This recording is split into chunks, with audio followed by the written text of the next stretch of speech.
বাংলা সাহিত্য জগতের কিছু রোমাঞ্চ ও রোমান্টিক গল্প দিয়ে সাজানো আমাদের এই বিশেষ নিবেদন দ্য সাসপেন্স। আজ আপনাদের জন্য সুভাষ মুখোপাধ্যায়ের লেখা জগদ্দল পাথর। সুভাষ মুখোপাধ্যায়ের জন্ম নদিয়া জেলার কৃষ্ণনগরে। অধুনা বাংলাদেশের রাজশাহীর নওগাঁও যাওয়ার আগে পর্যন্ত সুভাষের শৈশব কেটেছিল কলকাতায় 50 নম্বর নেবুতলার গলিতে। 1930 খ্রিস্টাব্দে আবার কলকাতায় ফিরে মেজ কাকার বাসায় বাঞ্ছারাম অক্রুল লেনে আশ্রয় নিলেন। ভর্তি হলেন ক্লাস 5-এ মেট্রোপলিটন স্কুলে বউবাজার শাখায়। সত্যভামা ইনস্টিটিউশনের 7ম শ্রেণীর ছাত্র থাকাকালীন স্কুল ম্যাগাজিন ফলগুতে ছাপা কথিকাই তার প্রথম প্রকাশিত রচনা। 1940 খ্রিস্টাব্দে কবিতা ভবন থেকে তার প্রথম কাব্যগ্রন্থ পদাতিক প্রকাশিত হয়। 1948 খ্রিস্টাব্দে প্রকাশিত হয় সুভাষের দ্বিতীয় কাব্যগ্রন্থ অগ্নিকোণ। এছাড়াও তিনি নানান রকম গল্প, কবিতা, উপন্যাস ইত্যাদি লিখেছিলেন। গল্পের সূত্রধার ও গল্প পাঠে আমি প্রেম। কলকাতা থেকে নাক বরাবর রাস্তা গেছে সোজা উত্তরে। ব্যারাকপুর রোডের দুপাশে যদি তাকাও, দেখবে লম্বা পাঁচিলে গণ্ডি দেওয়া উঠোনের মধ্যে দৈত্যের মতো ইমারত, কালিঝুলি মাখা কিম্ভূত কিমাকার চেহারা। করগেট টিনের ছাপ্পার ফুটো করে আকাশের মুখের কাছে নিয়ে গিয়ে ধোঁয়া ছড়াচ্ছে অসংখ্য সরু সরু চিমনি। সামনে লোহার প্রকাণ্ড ফটক, তাতে একটা মাত্র মানুষ গলে যাবার মতো ছোট্ট এতটুকু ফুটো। বাইরে তাজা কার্তুজের বেল্ট পৈতের মতো গলায় ঝুলিয়ে টুলের উপর বসে বসে ঝিমোচ্ছে বন্দুকধারী পাহারা। ফটকের সামনে ধুলোর মধ্যে পা ছড়িয়ে বসে আছে তেলে ভাজা মিঠাই আর চানাচুর গরম। চারপাশে এঁটো শালপাতার জঙ্গল, কারখানার গা ঘেঁষে এবড়ো খেবড়ো হাড় বার করা গলি, দুপাশে তার কুলি লাইন, মোড়ের ওপর ছাইপাশের উঁচু ঢিবি। ব্যারাকপুর রোড কোথাও কোথাও কাটা পড়েছে রেলের লাইনে, মালগাড়ি যাবার রেল পাতা রাস্তায়। চটের বস্তা পাড়ি দেবে 7 সমুদ্র 13 নদী। 7 রাজার ধন মানিক আসবে দেশে। ক্লাইভ স্ট্রিটের বিদেশি সওদাগর আর তাদের দেশি মুদ সুদ্দিদের পকেটে। এক গলা জলে দাঁড়িয়ে যারা বুনছে পাট, আর সেই পাটের আঁশ দিয়ে বুনছে যারা চট, তারা সবাই থাকবে না খেয়ে। জগদ্দলে পৌঁছাতে বেলা গড়িয়ে গেল। রাস্তায় জ্বলে উঠল আলো, কানে তালা ধরিয়ে কারখানায় কারখানায় বেজে উঠল ভোগ। হঠাৎ রাস্তা লোকে লোকারণ্য, হা হয়ে খুলে গেল কারখানার প্রকাণ্ড গেট। গলগলিয়ে বেরিয়ে এলো রক্ত নিংড়ানো অসংখ্য মানুষ। পায়ে পায়ে উঠছে কুয়াশার মতো দম আটকানো ধুলো। কাঁধে কাঁধ দিয়ে চলছে বাঙালির বিহারি, মাদ্রাজি, ওড়িয়া, নানান জাতের মানুষ। চুলের সঙ্গে আটকে আছে চটের ফেসো, দূর থেকে ঠিক পাকা চুলের মতো দেখায়। ইউনিয়ন অফিসে সত্য দাসের সঙ্গে দেখা। জগদ্দলের ছেলেবুড়ো সকলেরই মাস্টারমশাই। এ অঞ্চলে মাস্টারমশাইকে চেনে না এমন লোক নেই। পরনে ময়লা একটা পাজামা, পায়ে গোড়ালিবিহীন ছেঁড়া কাবলি জুতো। গোবদারের অভাবে খুবই ছেলে মানুষ দেখায়। অবস্থাপন্ন ঘরের ছেলে হয়েও মাস্টারমশাই চটকলের মজুদদের মধ্যে বেমালুম মিশে গেছেন। মাস্টারমশাইকে নিয়ে জগদ্দলের রাস্তায় বার হওয়াই মুশকিল। দুপাশ থেকে টানাটানি করে অসংখ্য লোক। সকলেরই দরকার মাস্টারমশাইকে।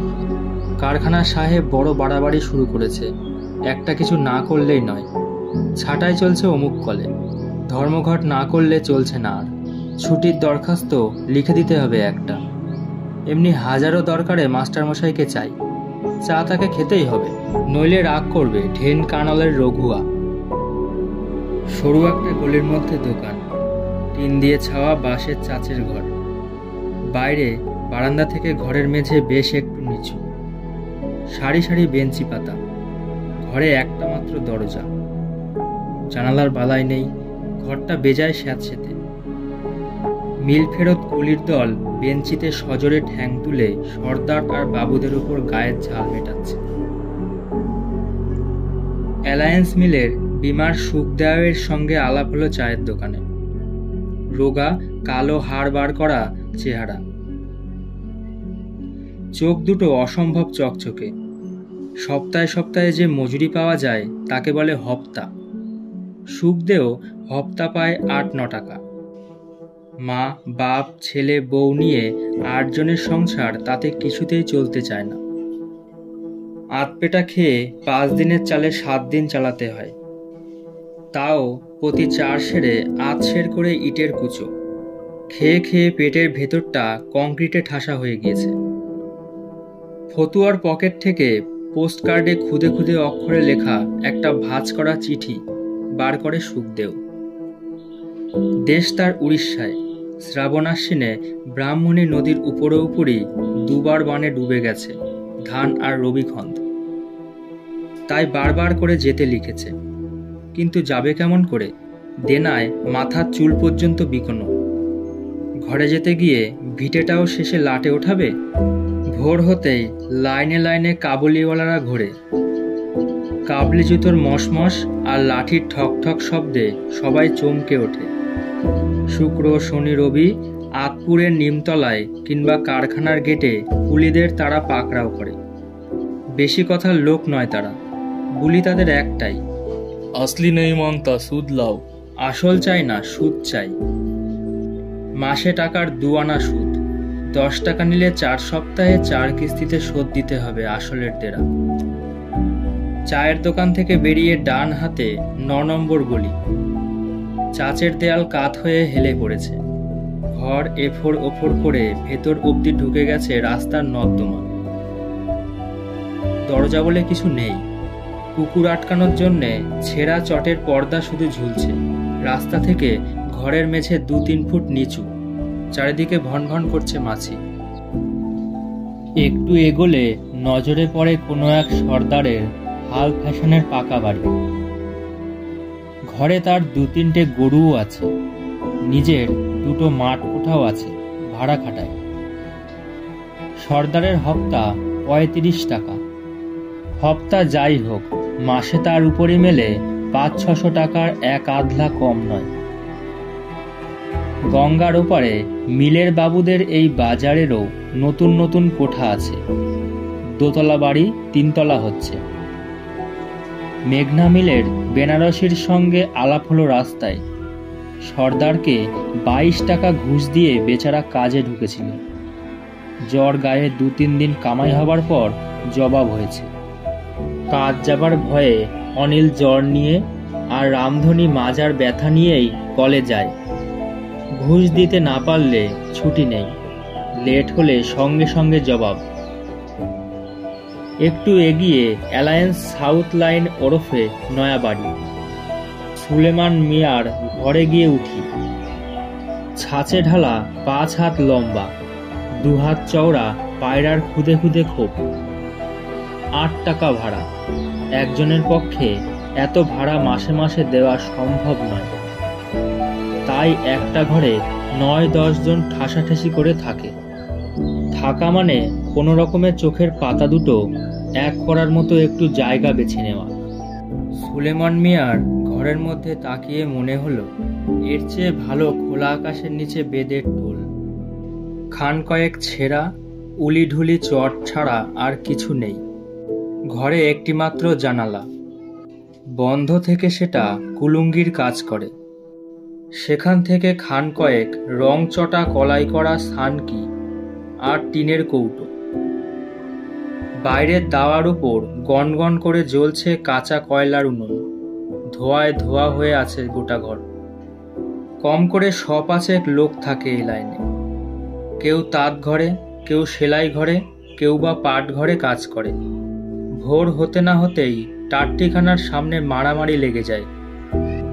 গোসলখানায় ছাতা পরে এমন পেছল হয়ে গেছে যে পা পাতা যায় না।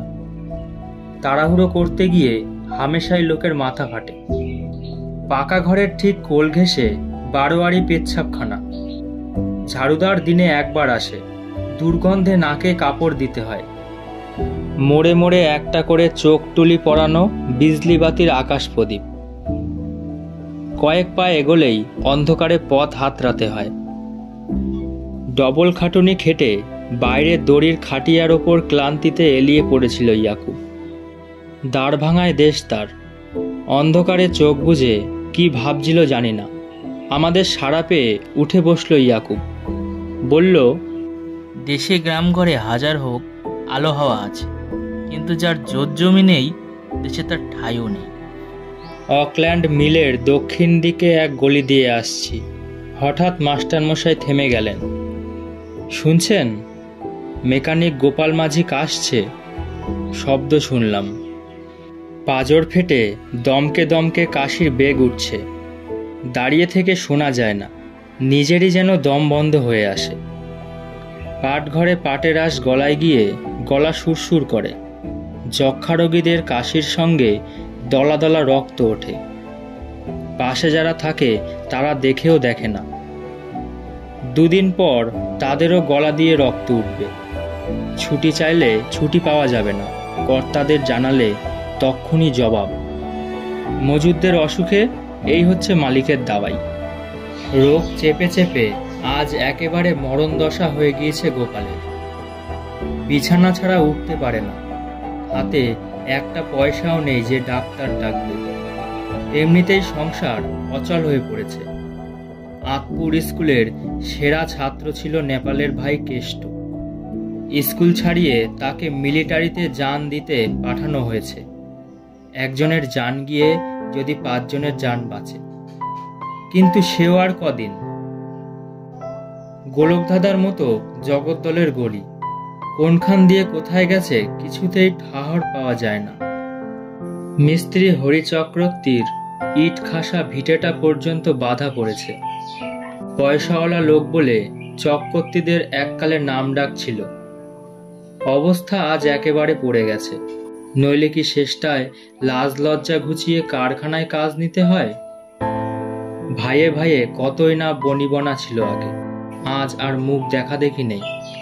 বাড়িতে পার্টিশন উঠেছে। মন ছোট হয়ে গেছে অভাবে। অ্যাংলো ইন্ডিয়া মিলে কাজ করত লক্ষ্মী। কয়লার অভাবে কদিন ধরে কল বন্ধ। হাজারের ওপর মজুর বেকার হয়ে বসে আছে। কাজ না পেলে কেমন করে বাঁচবে? লক্ষ্মী সারাদিন রেল লাইন আর ইছাপুর ইয়ার্ডে ঘুরে ঘুরে পোড়া কয়লা কুড়িয়েছে। সেই কয়লা ফেরি করে সস্তায় বেচে যা 2-4 আনা পয়সা পেয়েছে, লক্ষ্মী তাই নিয়ে চোরা বাজারে চলেছে চাল কিনতে। হীরালাল বলে পুরনো তাঁতিরা সুতো পায় না। পাবে কেমন করে? সব মিলেই স্পিনারের বেজায় অভাব। অন্য সব কারখানায় তারা বেশি মাইনের কাজ পাচ্ছে, কোন সুখে চটকলে থাকবে? ডবল খাটুনিতে মজুরদের হার কমেছে। কোনো কোনো কলে মিস্ত্রি আর তেলওয়ালাদের মজুরি টাকায় 5 আনা অবধি ছাঁটাই হয়েছে। মাকু ভাঙলে বেল ছিললে কোম্পানি বদলে দেয় না। কাজেই তাঁতিরা নিজেদের গরজে গায়ের টাকা ভেঙে খেসারত দেয়। ঘুষ না দিলে সর্দার আর বাবুরা 1 পা নড়বে না। যেমন কাজ তেমনি রেট ঘুষের। 3 মাসের বদলি কাজ পেতে হলে ঘুষ দিতে হবে কম করে 10 টাকা। এদিকে কিস্তিবন্দি সুদের জন্য কাবুলিওয়ালা আজকাল দুবেলা শাসিয়ে যায় সিদ্দিক মিয়াকে। বেচারার 7খানা রেশন কার্ডের মধ্যে 3খানা কার্ডের টাকার অভাবে অমনি পড়ে আছে। না খেয়ে উজাড় হচ্ছে চটকলের 3.5 লক্ষ মানুষ। বছরে কোটি কোটি টাকা মুনাফা লুটছে চটকলের সাহেব আর দেশি মালিক। গা থেকে বেশি দিন হলো আসেনি পার্বতীয়া। গোড়ায় গোড়ায় লাইনে এত লোকের মধ্যে বড্ড বাঁধো বাঁধো ঠেকত তার। আস্তে আস্তে সবকিছু গা সওয়া হয়ে গেল। কারখানার কাজে বেরোলো পার্বতীয়া। না হলে সংসার চলে না। পেটে যদি খেতে না পায় ইজ্জত ধুয়ে জল খাবে? কারখানার জুলুম আছে অনেক, খাটায় বেশি, পয়সা দেয় কম। তার উপর হজম করতে হয় সর্দার আর বাবুদের চল লাথি। পার্বতী আর মুশকিল তার ছোট ছেলেটাকে নিয়ে। ডবল শিফটে ঘরে ছেলে কোকিয়ে মরে গেলেও দেখার কেউ নেই। ছেলেকে দুধ খাওয়াতে কারখানার 5 মিনিটেরও ছুটি পাওয়া যায় না। তাই যাবার সময় ছেলেটাকে ঘুম পাড়িয়ে রাখার জন্য ছোট্ট ছেলেটার মুখে আফিং গুজে দিয়ে যায় পার্বতীয়া। আফিং খেয়ে মরার মতো পড়ে থাকে দুধের বাচ্চা। রাস্তায় আগে যে বয়সে ছেলেরা সব খেলা করত, চাকা চালাতো, সেই বয়সে ছেলেরা কেউ মিলিটারিতে বয় হয়েছে কিংবা ফুকানলিতে কাজ নিয়েছে। পাড়ার স্কুল পাঠশালায় মজুদদের পড়ুয়ার ছেলে নেই বললেই চলে। খয়রাতি ওষুধখানায় নবিয়ান বিবির 1.5 বছরের মরো ছেলেকে দেখে ডাক্তার ঠোঁট উল্টিয়ে বললে, দুধের ছেলেকে রেশনের চাল গিলিয়েছ, এখন বাঁচাই কি করে? ঘরে ঘরে একই অসুখ, একে তো পুষ্টিকর কোনো খাওয়া নেই, তার উপর কাকড় ভর্তি পচা রেশনের চাল। দাওয়াইখানার সামনে হাতে শিশি নিয়ে হই হুল্লা করে মজুরের দল। তারা চটে গিয়ে বলে, একটু ढाकोसला ठहरा करके रखा है, कुछ भी दवाई नहीं मिलता, मिलता सिर्फ पानी। লক্ষ্মীচাঁদ, নাথুনি, বিকাউ, সমরথী, আব্দুল গনি, শ্যামা, মুরারি সকলেরই সেই একই ইতিহাস। কারোর যক্ষা, কারো কুষ্ঠ, কারো ঘর ভেঙেছে, কারো ঘর ভাঙছে। তাদের ক্রুদ্ধ আক্রোশ চিমনির মুখে ধোঁয়ার মতো উঁচিয়ে ওঠে। রাত্রিরে গরমের চোটে আর মশার কামড়ে যেদিন ঘুম আসে না, শুয়ে শুয়ে তারা গ্রাম দেশের কথা ভাবে। বাপদাদার ভিটেটুকু ছেড়ে আসতে কষ্ট হয়েছিল খুব। দেনার দায়ে জমি লিখিয়ে নিয়েছিল গায়ের মহাজন। পেটের ধান্দায় চলে আসতে হলো শেষে শহরে। কতই না লোভ দেখিয়েছে ফাগু সর্দার।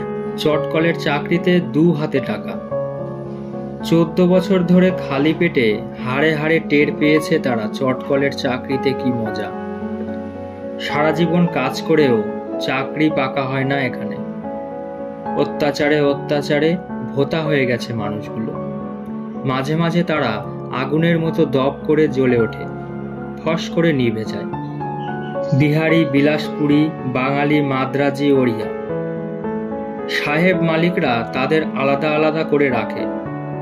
তারা এক হলে সাহেবদের যে সর্বনাশ। 37 সালে একবার ডুবতে বসেছিল চটকলের সাহেবরা। গঙ্গার দুপার জুড়ে 3 মাসের জন্য বন্ধ হয়ে গিয়েছিল সমস্ত চটকল। মজুররা এক হয়ে হাত গুটিয়ে নিয়ে জারি করেছিল হরতাল। সেসব দিনের কথা ভুলে গেছে কি চটকলের মজুর? ফিরতে রাত্রির হয়ে যায় অনেক। রাস্তা খা খা করছে। তারিখানা বন্ধ। তার সামনে অসংখ্য মাটির ভার মুখ উল্টে পড়ে আছে। গলিতে গলিতে গোপনে জুয়া খেলা চলছে। একখানা মাতাল হল্লা করে লাইন ফিরছে, ঘুমন্ত লাইন। মনে পড়ল মাস্টার মশাই, এরশাদ আর ইউনিয়ন অফিসের কথা। বস্তিতে বস্তিতে ঘুরে তারা ডেকে তুলছে আচ্ছন্ন মানুষগুলোকে। বাংলার বুক থেকে ঠেলে সরিয়ে দেবে তারা অত্যাচারের সাদা জগদ্দল পাথর। শুনছিলেন সুভাষ মুখোপাধ্যায়ের লেখা জগদ্দল পাথর। গল্পের অন্যান্য চরিত্রে অনিক, ডাক্তারের চরিত্রে আমি প্রেম।